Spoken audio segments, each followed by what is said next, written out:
Hello everyone. Today we are going to be talking about the power for genuine stewardship. And question A asks, what is the highest rung of the ladder of Christian development? We find the ladder of Christian development in 2 Peter chapter 1 verse 4 through 7. I'm just going to list what's on the ladder. And so the first one is faith, then comes virtue, then to virtue you add knowledge, and to knowledge you add temperance, and then comes patience and godliness and brotherly kindness, and finally charity. And charity we know to be love. So love is really at the end and at the top of the ladder of Christian development. But as we're looking at all this, what must we realize in seeking to cultivate all the qualities of a true Christian? And the note answers this. It says, you are not to think that you must wait until you have perfected one grace before cultivating another. No, they are to grow up together, fed continually from the fountain of charity. Every day that you live, you can be perfecting the blessed attributes fully revealed in the character of Christ. And when you do this, you will bring light, love, peace, and joy into your homes. So what we must realize is that this ladder is not just one thing at a time. All of these qualities are growing up together. And the base of all this is love. Out of love springs these qualities. And so it's all really just growing up together. All of these fruits are growing together. Then question B says, explain how we become imbued with new life and right motives. And I just want to read Mark chapter 2 verse 22. And no man putteth new wine into old bottles, else the new wine does burst the bottles, and the wine is spilled, and the bottles will be marred. But new wine must be put into new bottles. And then in Ezekiel, it's talking about dried bones that God spoke, and he put together the dried bones and then gave breath. And it was just this amazing thing. But he was trying to point out how Israel was at that time.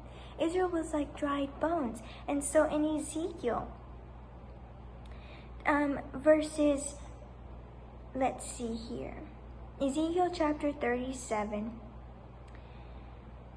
Verses 12 through 14, it finalizes and it says, therefore prophesy and say unto them, thus saith the Lord God, behold, O my people, I will open your graves and cause you to come out of your graves and bring you into the land of Israel. And ye shall know that I am the Lord, when I have opened your graves, O my people, and brought you up out of your graves, and shall put my spirit in you, and ye shall live, and I shall place you in your own land.